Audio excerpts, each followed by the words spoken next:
Welcome to the Diane McClay Show, empowering life through choice. Get ready to discover new perspectives, motivation, and balance through Diane's compassionate storytelling and insightful discussions. Whether you're feeling stuck and discouraged or curious and looking for more possibilities, Diane has your back, and she's ready to take you on a journey of self-discovery and expansion. Choice is powerful, and so are you. The Diane McClay Show starts now. Welcome in, my friends. Happy Friday. We are towards the end of May. You're on the Diane McClay Show on the Transformation Talk Radio Network and the Cornelia Stephanie Media Group. I'm so grateful that you made the decision to spend the next hour with us today. My guest today is one of my friends, one of my mentors, somebody who inspires my life on a weekly basis.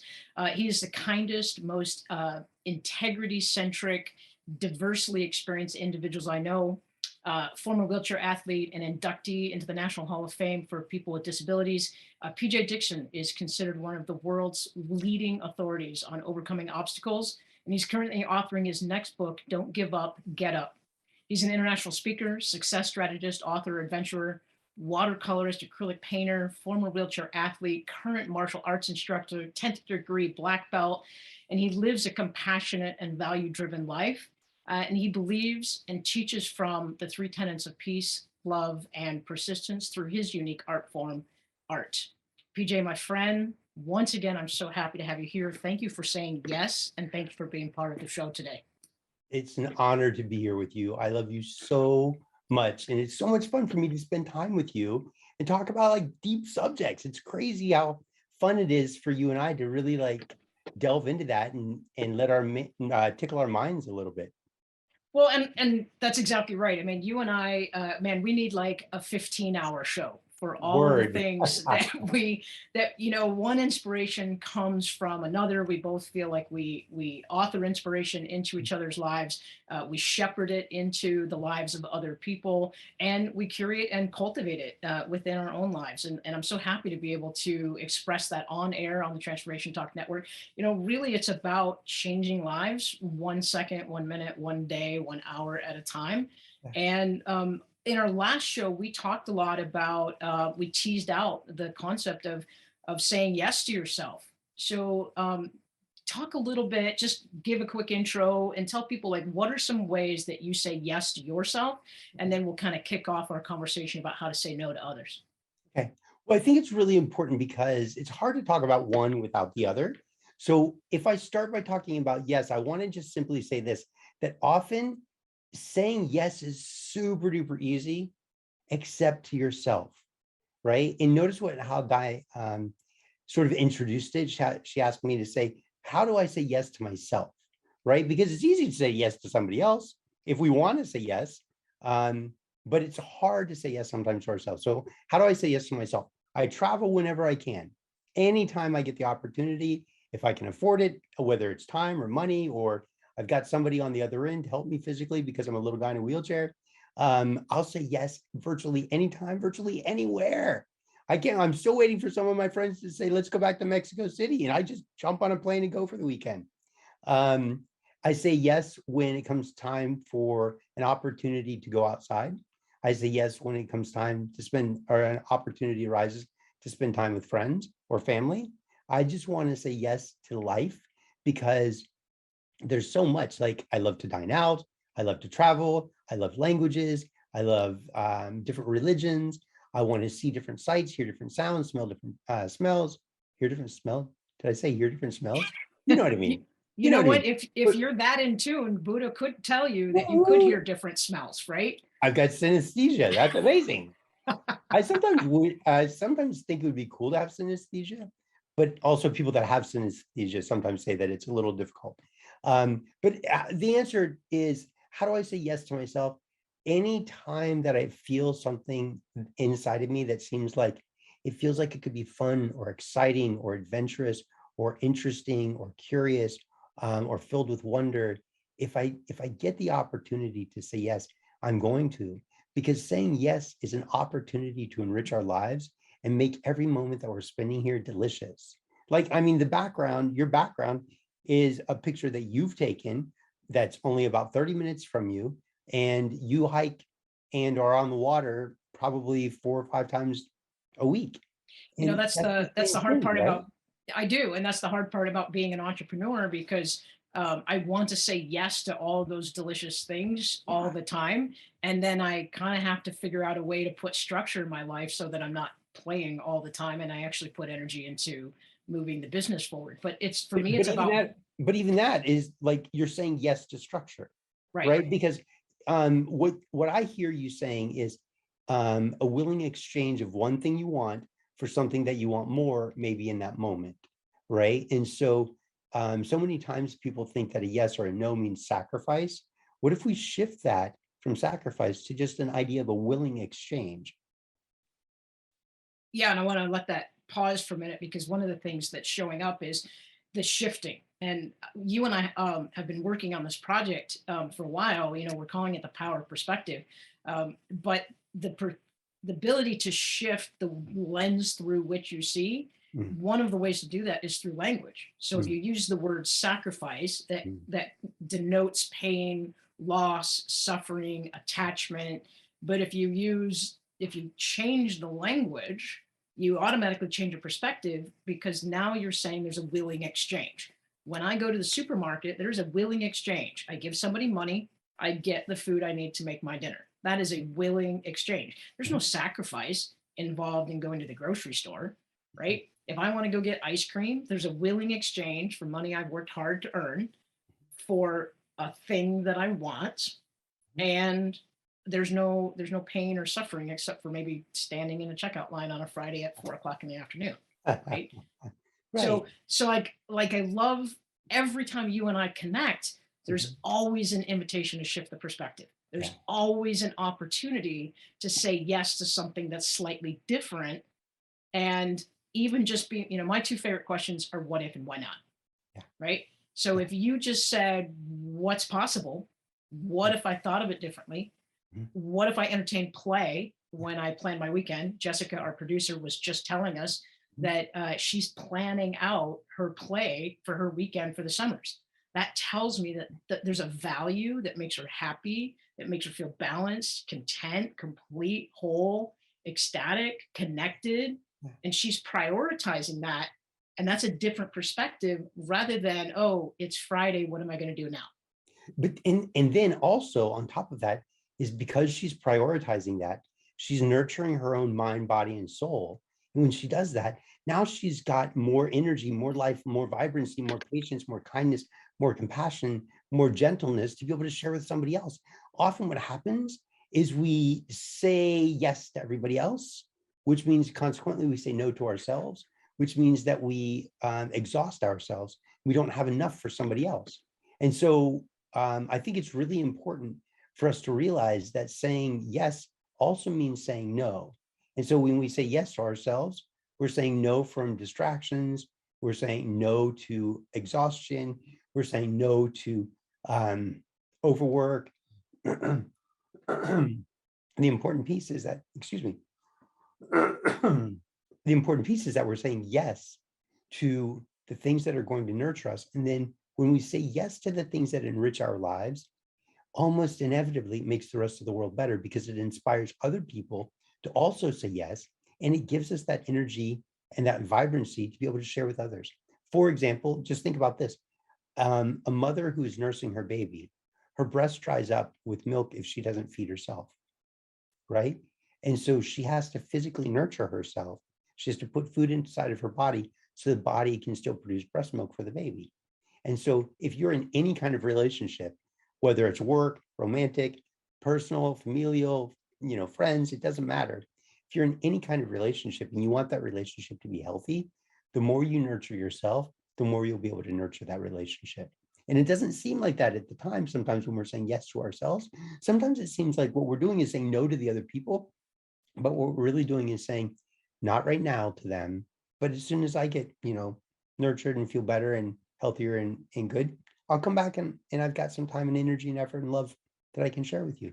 For example, yesterday you sent me a text message, right? And you said, just feeling a little exhausted or overwhelmed or whatever the words were that you said. And then I texted you and I said, hey, do you want to jump on a call later? And you're like, nope, took a nap. I'm good. Now I'm fine.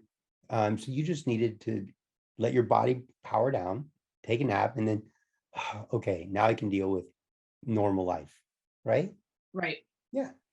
Well, and that's one of the things I love about you is that there's always this super generous feeling that you make yourself available to anybody at any time. Your belief is that everybody deserves a friend and everybody deserves to be loved, and you are that person who can provide that to everybody in the world. And what was really beautiful about you stepping into that role of, hey, can I shoulder some of your burden? Can I help you release some of that pressure?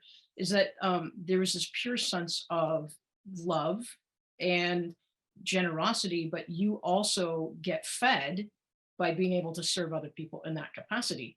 And so now I want to shift that a little bit because I too am a service to other individuals. So one of the traps can be is that we can give to other people too much. We At can our own expense, right? at our own expense, even though we feel full when we provide for other people. Do you want to speak a little bit about the balance of that and some of the things you've learned in your life or what you speak to when you're on stage? Yeah, I think that you've already really said it. It's about that balance. It's about, how am I feeling? Am I feeling exhausted? And I have to say, no, not this time, because I need to rekindle my own inner flame. And I think really, give me a sec. I want to let it come through me instead of from me. I feel like there's something that wants to be said differently than what I was going to say.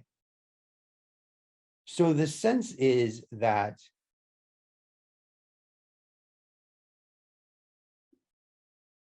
I'll use me for example. I love to be of service. I love to speak from stage. People say to me, don't you get exhausted like it's speaking all day and working with clients all day or speaking on stage for that long or working with clients or coaching or training for that length of time? I'm like, no, I get fired up. I get excited because that's part of who I am. I'm that extroverted kind of person most of the time, where the more I can actually be involved with other people, the more I feel energized and vibrant because I'm pouring into them and it naturally comes back and fills me up. It's like going to the gym, right? If you go to the gym, you might be tired and exhausted. And when you work out, you might come out tired and a different kind of exhausted, but there'll be an internal energy inside of you. Even if like you're still tired, there's still a vibrancy and energy inside of your body because what you put out has come back to you. That's the law in the nature of the universe, right? We talk about karma. Karma is this idea of what you put out will come back. And so, and even Chief Seattle of the Northwestern Indian tribes said, what you do to the web, meaning the web of life, what you do to the web, you do to yourself. So the energy and the actions that you take will ripple out and eventually come back to you, sometimes a little quicker, like in the case of going to the gym. And so I get amped up when I serve people, but there does come a time when we need to say, hey, I need a downtime. And usually that comes from, or usually that'll come in subtle ways at first. Maybe you'll be tired, maybe you'll be sleepy, maybe you'll, somebody needs something and you sort of go, right? That's like, okay, I'll do it, but I really wish I didn't have to right now. That just simply is saying, I need to refill myself. I need to refill my own cup. I need to take some time for me. So I think you asked me about strategies and I didn't give you strategies yet. I just That's okay, but I got want to, excited. you just know that's perfect. This is why I love our conversations because you and I could have a perfectly filled out, complete outline and we would stray from it all over the place. And there's beautiful nuggets that come from that. What I'm hearing you say is there's really actually a place of awareness, which is actually one of the first steps of your form of art. Yeah. Good point. Yeah. Right. Awareness, responsibility, technique. And we're going to kind of dive into that. But what I'm really hearing you say is, when someone asks you to do something for them and your first response is to take a really deep breath in and then sigh to yourself. And then the next thought is, I really don't want to. Yeah. Or I feel obligated that I should. Yeah. That's like the binging of the car door when you leave your, the bing, bing, bing, and you're like, oh, I'm going to shut my car door. And then after you shut your car door, you realize your keys are in the ignition, right? Yeah. That sigh, that heaviness, that sense of regret or obligation is literally your body and the universe working in harmony to give you an indicator that you need to add the words for now or not now at the end of whatever you say next. Yeah. I'd really like to, but right now I can't. Yeah. Right. And too many of us blow through those warning signs. We ignore the sigh, we ignore the heaviness in our chest, we ignore that little voice that says, really, now I just don't have it in me, but okay, I'll say yes again. Mhm. So reflect back to me a little bit. Am I right on awareness? And then how does the R and the T come into that if we recognize that as something that could be helpful to us? So there's really a whole lot of what you're saying, and we can unpack this for hours. Let me start by saying something that's not directly related to what you're saying, but sort of the opposite angle of what I was saying. And then let me come and address what you said. So I was talking about the extrovert, right? The introvert who says yes to themselves will say yes to the few things that they might want to do out and about with other people. But then the introvert who says yes to themselves will also probably go home pretty quick and spend a little quiet time by themselves and feel perfectly comfortable just sitting and reading a book or petting their cat or watching Netflix or whatever it is that they feel like they want to do, but they're happy being at their own place again. And so it's important to recognize that when they say yes, they do a side too. They go, oh, whew, okay. Yeah. I feel like I'm whole again. I feel like I'm back in my space again. I don't feel like I'm having to put out all this excess energy. So I like to put out the energy because I like what I get back. And an introvert might like to just spend some quieter time by themselves and then go out a little bit on occasion and spend time with the right people doing the right activities that gives them just enough input that they can then feel, okay, that was good. I'm ready to go home. So not everybody is the same.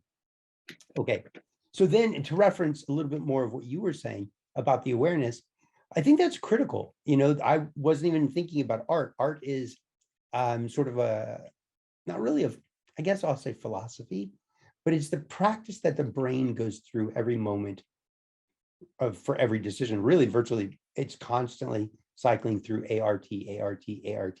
So I like to say that we're all artists. We're all creators of our own environment, creators of our own relationships, creators of our own life, good or bad. I don't always make the best decisions, but A stands for awareness, R stands for responsibility, T stands for technique or taking action, right? So what's the technique or action you're going to take or not take? What are you going to be responsible, or are you going to be reactionary? And before that is awareness. Are you going to practice awareness, or are you not going to be aware? So in Di's case, the example of the car door going bing, or the car going bing, bing, bing, you're not aware the moment you shut that door until you hear it shut. And then all of a sudden the awareness turns on and you're like, oh, I just shot my keys in the door. You're aware, but you're aware at almost a subconscious level.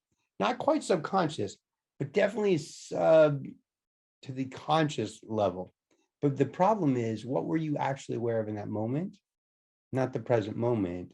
Your mind was probably thinking about bringing the groceries into the house, or what you had to get in the grocery store, or what you were going to say to this person, or that phone call that you have to make later. You left the present moment. And so often when we say yes and no, what we're doing is we're leaving the present moment. We're projecting forward with concern for what somebody else might think or say if we say no right now. Or in the case of saying yes, sometimes people want you to say no, but inside you want to say yes, right? So if you're thinking about, if let's say you're an introvert and you say, yes, I'll go to the party, but now you want to say, yes, I'm ready to go home, but your partner wants to stay at the party. Now you're struggling because you know that if you say, hey, I'm going to go, everybody in the party is going to be upset that you're leaving. And so now you're projecting into the future about the conflict and the problems that are going on. So where is your awareness? It's not present. And because it's not present, it's out there in the future. Because it's out there in the future, you're letting other people's opinions influence what the real truth is inside of you, instead of saying, hold on, let me come back to right now. How am I really feeling and or thinking? What is my mind thinking or saying to me? What am I hearing in my head? What am I feeling inside of my body? And then if the answer is, I just want to go, or I want to do this instead, or I want to do that, the truth is inside of you. But the question is, are you going to follow that truth? Or are you going to let the outside influences, because of your own value system, change what your decision is? Because everything, let me just say this, I'll wrap with this. Every decision that we make is going to be based on our values. Every yes, every no is going to be based on your values. I will say yes sometimes when I really want to say no, because I'm a people pleaser. And what I really want to say is, that's not really what I want to do. But yes, I feel like I should say that. I feel obligated to say yes. I feel obligated to do this. And I don't really want to, right? So for example, I almost reached out to somebody earlier this morning to say, hey, let's hang out tonight. And then I thought, no, because this particular person won't want to hang out. They'll want to actually just get on a phone call. I don't want to get on a phone call with them. I'd be happy to spend time with them, but I don't want to just get on the phone and just talk, blah, blah. It's just not what I wanted to do with this particular person. So I decided to say no, even though I haven't talked to them in a while. And I know they're waiting for me to call them, just sort of the nature of where they are in their relationship with me right now. But I checked in with myself and I was like, that's not what I want. So if I put that offer out there and they want to change the offer, now I'm stuck with either saying, no, I don't want to do that. And the person feels, they might feel bad and then I feel bad, or saying yes when I really want to say, no, that's not interesting to me. So sometimes we just avoid it, right? I'm taking responsibility for how I'm going to feel. And so the technique for me is, well, maybe I just won't call this person, or instead I'll call this person on my time, chat with them for a little bit, and then say, hey, when I feel like I'm ready to go, then say, hey, it's been great talking to you. I love you a ton. Got to go. Got some other things that I want to do. Right. Yeah. Well, and I want to sew this together a little bit. No, it's like, I love talking to you because my brain gets fired up and goes all over. But while you were talking, and Yes. I keyed in on are you being present? Right. Yes. And I found myself like I'm listening and I want to jump in and respond, but that's not me actually being fully present with you. Yeah. So I want to sew this together a little bit and sort of kind of come back to a couple of things that I heard you say. Yes. One, this is why art is so important. It's why we as artists of our own lives really have to be aware of what do we need or what do we want. Yes. Right? Do it, to your example, do I really want to talk to somebody, or do I just want to hang out? Yes. Two different things. Yes. When I go to nature, for me, there's a very big difference between touching the land and going for a hike. Yeah. Now, by default, as soon as my feet get out of the car and I'm on the trail, I'm technically touching the land. But for me, touching the land means being an observant, looking at the flowers, watching the little ant carry a piece of crumb along the log to wherever it's going, getting curious about the surroundings, maybe intentionally looking up the name of a wildflower I haven't seen before. Sometimes it's just sitting next to a cedar tree and smelling the incense of the cedar and just allowing myself to really be absorbed by my surroundings and not really worrying about how far is it to the end of the trail or the waterfall or the next snack break kind of thing. But hiking is very active. I'm taking all of those things in when I'm actively hiking, but now the intent, and you and I've talked about this before, the intent now is physical activity, getting to a viewpoint, seeing the reward, sharing the experience with a friend, taking good pictures that can feed my social feed. They're two very distinct activities. And to me, this is sewing it together is my awareness is what is my intent going into that activity? And this metaphor can be applied to anything we have in our life. What is the outcome that I want? How do I get it?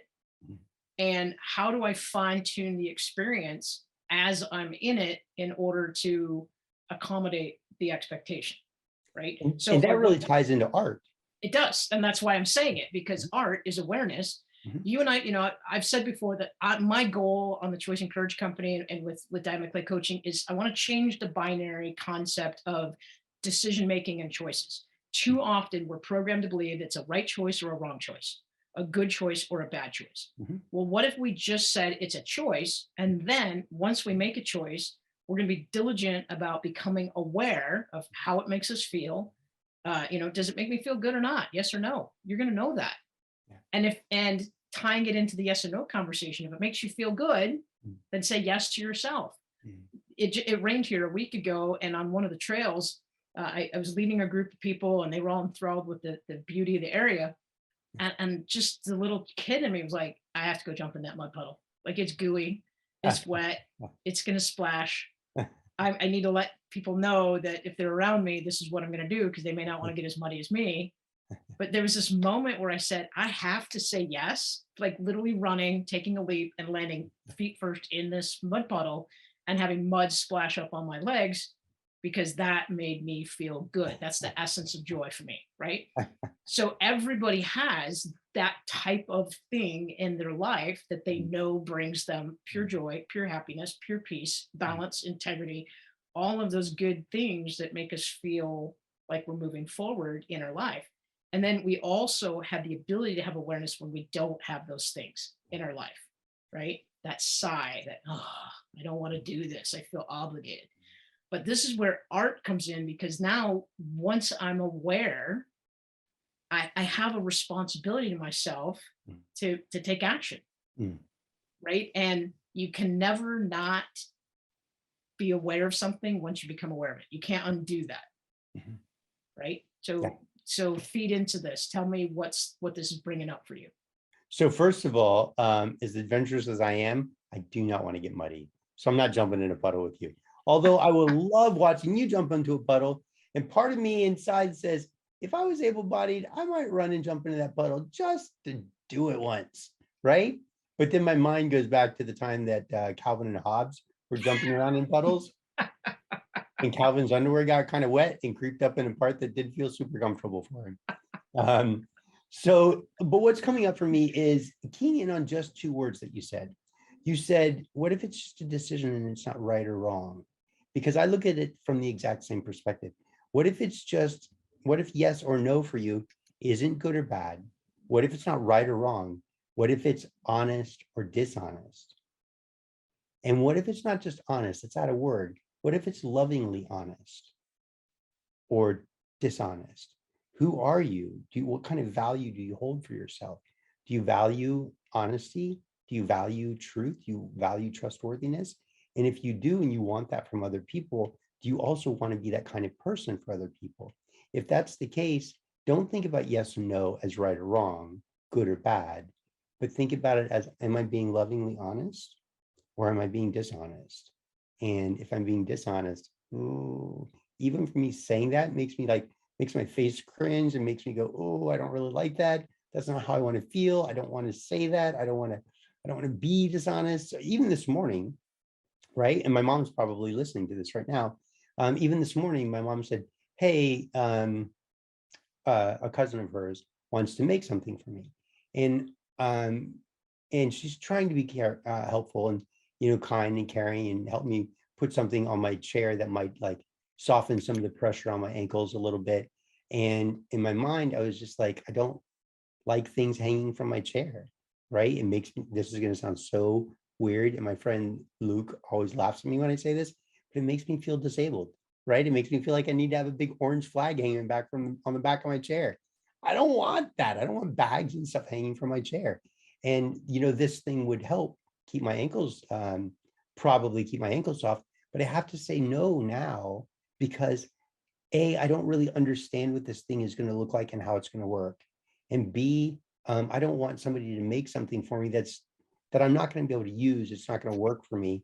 And so it makes more sense for me to come down there and say, well, let's look at the idea and the concept and see if it works. And I said no, but it wasn't an easy no, because when we think about who we're saying no to, it's easier to say no to strangers than it is to say no to people that we really care about. because there's that part of our brain that says, I don't want to be ostracized. I want to say yes because I want to stay part of the tribe. Now, if I said no, just straight away, nope, not interested, right? It might have come across a little harsh, right? And that might have put my mom off, which I don't want to do. It might have made her uncomfortable because now what's she going to say? Like, well, how do I tell this other person that he said no, right? But if I say, I don't think that that makes sense for me right now, here are the reasons why. Now my mom can go back to our family member and say, hey, this isn't probably going to work for PJ yet. Maybe when he comes down, we can look at that as an option, but it's not going to work for him now because of A, B, and C. So it made more sense for me to give a little bit of information about why I was saying no, but you don't have to justify your no. No is no. I'm going to interrupt you. I'm going to interrupt you right there. You don't Please. have to justify your no. Context and options. We got to take a quick break. We're going to come right back All into right, that. good. All right. Thanks very much. Diane McClay Show. Come right back. We're going to talk about saying yes to yourself. Hey, everyone. Come check out this new app I'm featured in. You're going to look for KS Media Group app in the App Store. Download it, launch and create your free account. Get the free ebook. You're going to find me under directories. Click on resources of the world's best influencers. Find me at the top of the list and take advantage of evolving your daily practice, cultivating deep inner peace, growing in love with my YouTube channel, and all the ways that you can connect with me now on social media and other ways as well. There's also a long list of live podcasts there that are listed under the directories to help you to live your best life now. Go and hurry, get the KS Media app, go to the App Store and download it now. Welcome back into the Diane McClay Show. It is Friday. Thank you for making the choice of being with us. And we are talking about saying yes and saying no, both to yourself and to other people. Just before the break, we were on the tangent of having options and having integrity within those options and communicating. And I want to bring our producer, Jessica, in. It's great when we get an outside perspective about the conversation that we're having. But Jessica, can you share with our listeners the observation you had about the pause and about how you have a conversation? Yeah, you bet. So there was two things that happened for me. One was, PJ, when you literally paused yourself and said, I want to pause and I want to let this come through me instead of from me, I learned something from that, because so often we don't allow ourselves that space to do that. And that's like that whole speak before you think thing. And then also just observing the two of you, and Diane, when you mentioned, I'm holding myself back from interrupting you and jumping in, I'm really being present and listening. I think so often in a conversation we really aren't doing that level of listening, and you two are just making an incredible example of a powerful conversation, playing off one another, but also really hearing what the other one is saying. So let me ask you a quick question, Jessica. What in that particular case are we saying yes to? I think we're saying yes to the moment, I guess, is how I would say that. Okay. Would you also agree that we're saying yes to connection? Oh, yeah. To the strength of the relationship? Absolutely. Yes to honor and respect and integrity? You bet. 100%. Yeah. I think those are important things in a relationship, because in those cases, we're saying yes to the relationship. We're saying yes to the connection. We're saying yes to nurturing that and strengthening that, versus what you're saying is important and great and wonderful, but I'm super excited about what I want to say and I'm going to just share because I'm saying yes to me, but consequently we can never say yes without also saying no. So if I interrupt, I'm actually saying no to the other person. No, stop talking. What I have to say is more important. And I just want to tag in, Jessica, thanks for jumping in and reflecting that, because that's what we want to do on Transformation Talk Radio and the Cornelia Stephanie Media Group Network, right? We want to encourage people to get a takeaway that's going to directly impact their lives today. And so I want to repeat it. If you don't take a pause, then you need to. We have to pause to breathe. Like yoga, like any kind of meditation thing, they remind us to create that pause for ourselves and fall into that space that we can create and hold for ourselves and for other people. But imagine, I mean, listeners, imagine this, that if you literally took 10 seconds before you answered a question from your spouse, your boss, your coworker, your friend, your employee, like imagine how that makes the other person feel. We all want to be heard. We Mm. all want to be seen. Mm. So imagine that if you create that pause, imagine how much more powerful and dynamic and engaging your relationship with that person can be. That's point number one. When I was a ranger, I taught verbal judo. It's the art of kind of getting someone else to say yes to you, especially in a law enforcement situation. And Doc Thompson talks about the opposite of talking. Most people think it's listening, but it's 90% of the time the opposite of talking is waiting to interrupt. Mm. Right? It's because we're so busy thinking about all the things that we want to say and contribute to the conversation so that we're heard, that we don't stop and create that pause, and we don't create that opportunity to be engaged in the moment, as Jessica says, and to be creating that level of connectivity with the person that's right in front of us. And I think that's pretty critical in just about any relationship that you have. Yeah, I really like what that person said, that the opposite of talking is just waiting to be able to talk. And so that to me would say that listening then is actually a complement to talking, right? And talking is then also the complement to listening, right? So for example, I had a friend of mine call me yesterday in the afternoon, and she said, I got a text message from a friend of mine, and I wanted to talk with you about it because it's been bothering me all day long. And this particular person doesn't reach out and ask for help almost ever. And when she called me back today, she called me back and she was in tears. And she said, first of all, I never cry. And she said, your message back to me this morning made me cry. And she said, thank you, because I felt safe with you, because I felt listened to. Yeah. Which means that somebody who doesn't like to reach out and say, hey, I'm struggling, felt there was a compliment to them talking. So when we actually practice listening, what we're doing is we're acting as the complement for talking. And so that means that that person wants to hear you, right? And I always say that listening is the single most important piece in communication, because I can send you a message 1,000 different ways without ever saying a single word, right? I can do this. Hold on, watch. Wave my little hand, right? Be like, and people are like, why is that little guy so excited to see me? I could, if you can see visually, right? I'm like, giving you the eyes. People are like, okay, great, weirdo, right? But I'm not saying anything. Or I could frown my face and be like, right? And I'm not saying anything, but I'm frowning my face. So I'm still saying something. I can send you a message 1,000 different ways without speaking a single word, but there's only one way I'm ever truly going to understand you, and that's to listen. And sometimes listening requires additional questions and for clarification, because we really want to understand. And in that particular case, what you're saying is, yes, I want to understand you, versus no, I get it. I understand what you're saying. Fine. I'm just saying, no, I don't care what you have to say. And it's interesting that this conversation shifted slightly to communication, but what is yes and no but communication, right? Somebody asks if you want to do something and you say yes, or you say no, but there's communication that happens before that. The communication that's in the awareness of your own body, communication that's in the awareness of your own mind.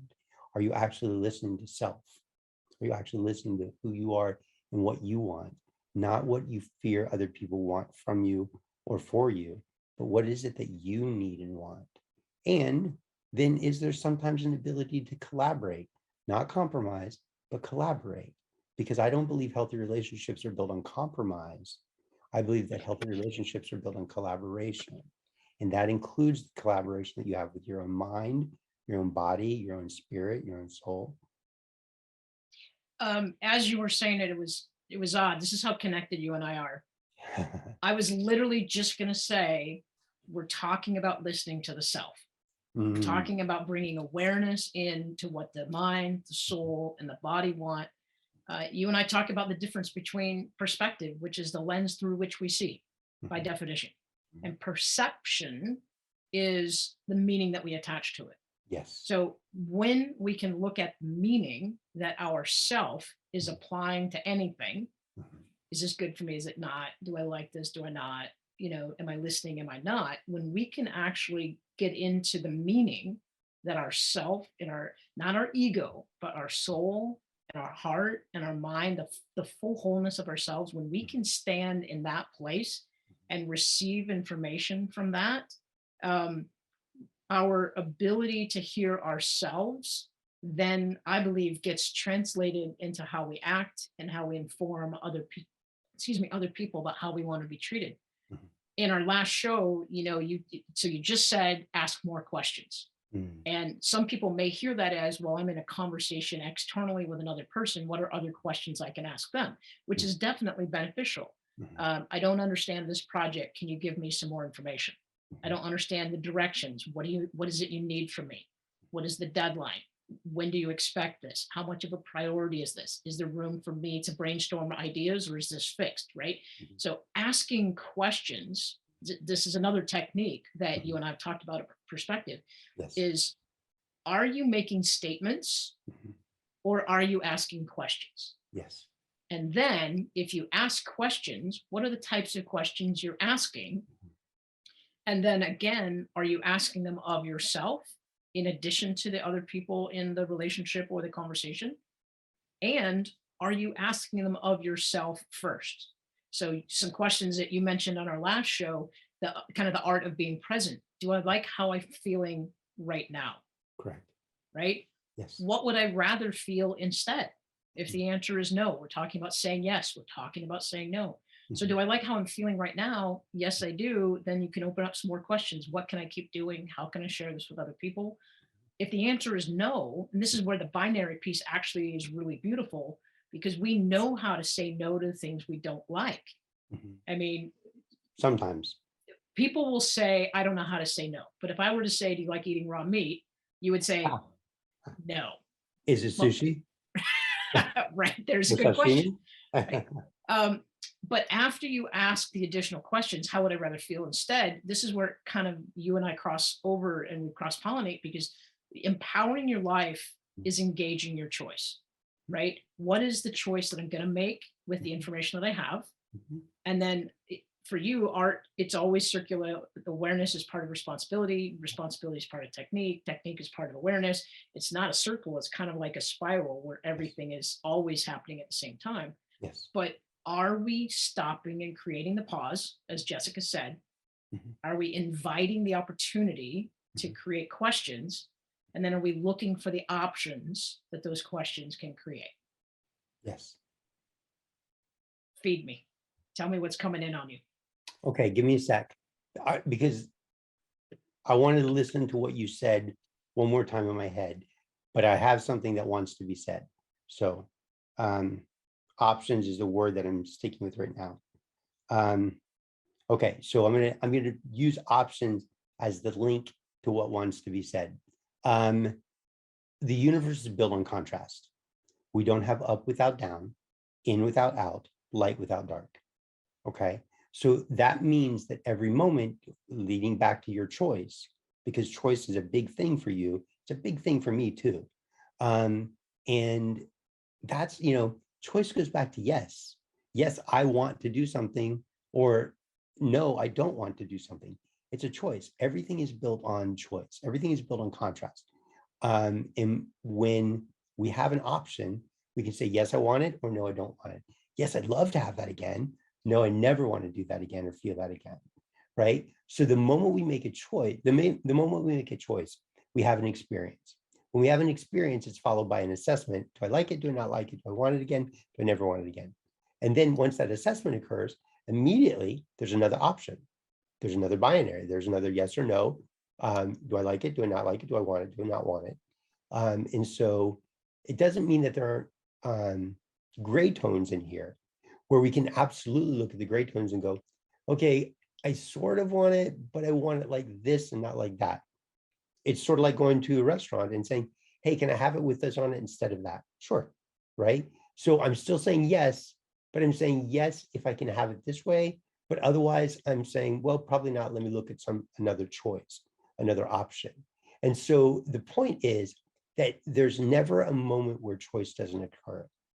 And if you're living from a space of obligation where you're saying yes or no to other people, then you're giving up your choice sometimes because, well, you're not giving up your choice, but it might feel like it because you're operating out of obligation. But the choice has already been made at the values level where you say, I have to say yes because because I'm a people pleaser, or I have to say yes because I'm afraid that I don't like conflict. My value is peaceful, safe relationships. And so because my value is peaceful, safe relationships, I make an effort to always be kind and nice to people. But I also recognize that if I say no to this person, then probably our relationship in that next moment is not going to be peaceful and safe. They're probably going to get upset. There's probably going to be conflict, and that's going to make me uncomfortable. Oh, I can feel the tension in my feet. I can't even move my feet. I can feel tension in my feet, my little toes, and my back, and my shoulders. Look, my shoulders went up, right? My face is all squishy because that's a real word. But I'm doing that not because I'm putting something on, but because I was aware of what was going on inside of my body, that I was talking myself into this. I want to say no, but I'm going to have to say yes. And oh God, I just don't want to say yes. But if I say yes, then I sort of maintain my value, which is that safe, peaceful relationship. So that's why you make a decision that you don't want to, that's against what you consciously want. You make a decision counter to what you consciously want because the value is driving that decision for you. So if you need to make a different decision to actually find health and happiness, we have to look at your values. We have to reorder the values and reorder their level of importance. Yes, and I love it. you have to know what your values are to begin with. Can I get an amen up in her? Amen. Like if you don't know what your values are to begin with, yes, you can't assess them, have the experience with them, and then have the option of reprioritizing them. If one could say, I have a value of being trustworthy. Sure. Okay, but that's really vague and really broad. What does that mean? Yeah. Right? I value that my name is important. Okay, well, what really does that mean? Yes. And this is kind of where that 5 levels of why. Yes. Why is it important for me that trust is important? Answer that question, and then you get another question, and you put why right after that. And usually at the 3rd or 4th level, most counselors or therapists will tell you that that's when the work starts. Right? The first one is easy. The second one is pretty easy. The third one starts to feel a little bit in depth and difficult. And at level 4 and 5 of the why is really where the meat of the sandwich is, so to speak. So, can I jump in just real quick? Just for of course. Just forgive me, just a slight modification. So why can sometimes be a dangerous question, right? So I might say, oh, why does this person always treat me like this? Why am I always the one who struggles? Why is this happening to me? Eek, right? So instead, we might change that on occasion, not suggesting that what you're saying is wrong, but that there might be a slight modification for, okay, what's the benefit for me here? Or what's the knowledge here? Or what's the information that I can get here? Or for what purpose? Okay, so I'm making this decision for what purpose? Or what's the benefit? Or what's the intention, right? And so why is intended to be the same thing, but why can at some points in our life be dangerous?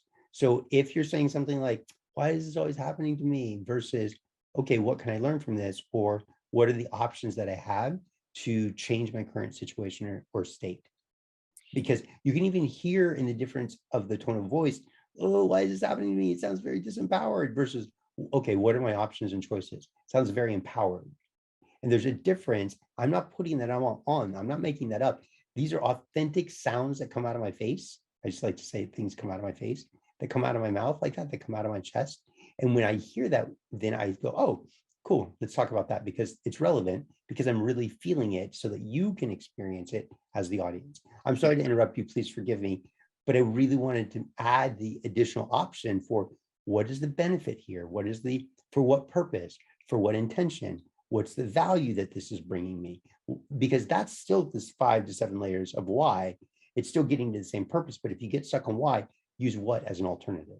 You never have to apologize for interrupting me, because usually when you do, what happens is in real time, and I coined the phrase real-time awareness, in real time, you've just shown me that I'm using a phrase that I think it means something, and yet it sounds something different to someone else.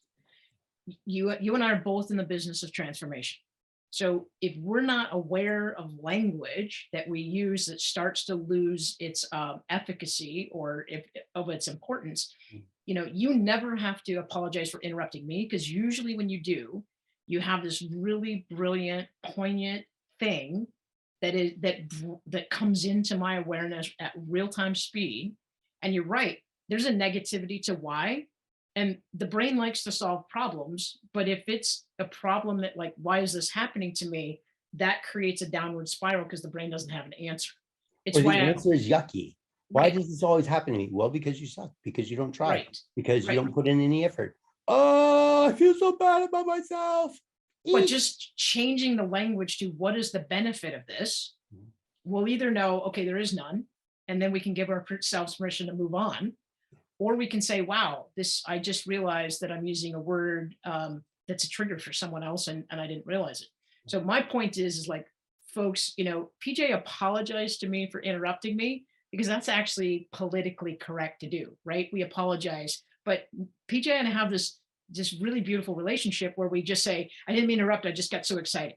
Because the downloads happen so quickly between the two of us that it actually feeds our conversations and allows us to change our perspective literally by the second. So I think I'm going to change that. I think I'm going to say, what are the benefits? Because when you say, I like to say, I would rather find solutions than solve problems, right? Because, which is why the questions what if and why not are important to me. If you're trying to find solutions, the brain is given permission to throw anything out against the whiteboard. That's what brainstorming is about. Options, create energy creates solutions, and then we can narrow them down. But when we ask a very single focused question like why, the brain may not know why, or quite honestly, the brain may have a story about why, and it just leads us down that negative path. Yeah. So my point is that real-time awareness creates the opportunity to change your perspective immediately. And then if you change the language, you change the meaning. And now suddenly we're having a completely different conversation. We're not beating ourselves up because we didn't do it the right way. You said something that was really cool that I want everybody to hear again, and you only half explained it. You said, I like to find solutions versus solve problems. And when you said solve solution or find solutions, you're like, I can throw all this stuff up on the whiteboard. I can brainstorm all of these ideas, and which means that I'm not constrained. I can go in all these different directions to find solutions that may be solutions to multiple contraindicators for a happy life, right? Or easier said, for problems that you're having. Okay. But if you solve a problem, what are you focused on? The problem, right? Like, well, how do I solve this problem? Well, okay, well, what's the problem? Well, here's the problem. How do I solve it? I don't know how I solve it, right? Versus, okay, what are some solutions that might create what I want, right? And so when I say, well, what are some of the solutions? I'm finding solutions. It links to what I want. How do I solve the problem? Looks at the problem. And so the question is, where do you want to look? Do you want to look at the problem? Or do you want to look at the solution out there, over there? Because there are lots of options when we start to explore solutions. I love it. Where do you want to look? Like, do you want to focus on the problem, or do you want to focus on the solution? One of my favorite movies, and we're going to have to wrap this up in a little bit, but it's why you have to come on again. But one of my favorite movies is Apollo 13. Tom Hanks, everybody who's lived in that era understands the concept of the astronauts, something failing in the landing module and they have to get home. And my favorite scene is when they basically have to make a square air filter fit a round hole using only the things the astronauts have in the space capsule. Yeah. And my favorite scene is when they bring this box of junk, right? It's a sock, it's duct Yes. tape, it's a binder. Yes. And they literally say, so the problem is we don't have enough oxygen in the system. Mhm. And the problem is our system is broken. We can't get them on the moon and we can't bring them home. Yeah. But the scientists all said, how do we solve it? Yes. Right? So now anything is on the board, and they literally said, we have to make this, meaning the square filter, out of this, meaning the box of junk, in order to get this. Yes. Right? And that meant that everybody in the room had permission to literally try anything. Yeah. And the only way, and then they proved it, they started testing it on the ground with the backup scientists. So to me, that's a really great metaphor for what solution do I want to generate? Because it gets me closer to what I want. What did they want? They wanted to bring their astronauts home safely. First of all, they wanted their astronauts to be able to breathe. We'll worry Right. about getting them home secondarily. Let's do things prioritized in this particular case. Right. So let me just do a shout out to our audience. If you're liking this conversation and you find that you say yes to a lot of other people, but you don't really want to, if you find that you want to say no more confidently, more no often, I'm going to encourage you to look up PJ. PJswisdom.com is his website. So PJswisdom.com is the best way to reach him and get a hold of him. He's a speaker, he's an author, he's a motivator, he's an incredible listener. PJ, I know that you seek out people to do keynote speeches with. Tell people in the last minute how you can help them change their lives and how they can work with you if that's what they want. Well, that's really kind of you. Thank you. If we make it really simple, I seek to help you overcome the obstacles that are separating you from what you really want to do or be. And that's really pretty easy to do when we start understanding what you want. So this goes back to what you want to look at. Do you want to look at the problems, or do you want to look at finding solutions? So I help people find solutions that overcome obstacles that historically have held them back from getting what they want. Excellent. And I endorse PJ. He's been a gift in my life. He has helped me see things differently in business and relationships, love, peace, and persistence. If you get anything out of this show today, is that it's okay to say yes to you, and it's okay to say no to others, and there's always an option. And that depends on where you're looking, right? That depends on where you're looking. Are you looking outside of what other people are going to say, and that's forcing the yes or no out of you? Or are you looking inside at what you want to say? Right. So again, it comes back to that one thing. What's your awareness on them or deep true self? Right. And close us out with your signature quote. Life is not about having the courage. Okay. Life is not about having the courage or the endurance to push through when things get difficult, but instead to let go of or release everything making it difficult. And change is inevitable. Transformation is a choice. I'm Diane McClay on the Transformation Talk Radio Network. Thanks for choosing us. Engage your life and empower your choice. Have a great Friday. Bye. Thank you for listening to the Diane McClay Show, where you are empowered to enact change in your life through choice. You know that little voice in your head that's been telling you to pursue that passion project? Or maybe it's been screaming for you to go outside and explore the great outdoors. That voice is you, and you deserve to be heard. Listen, make a choice, make a change, and watch yourself grow. For more information about Diane or to work with her personally, visit DianeMcClay.com.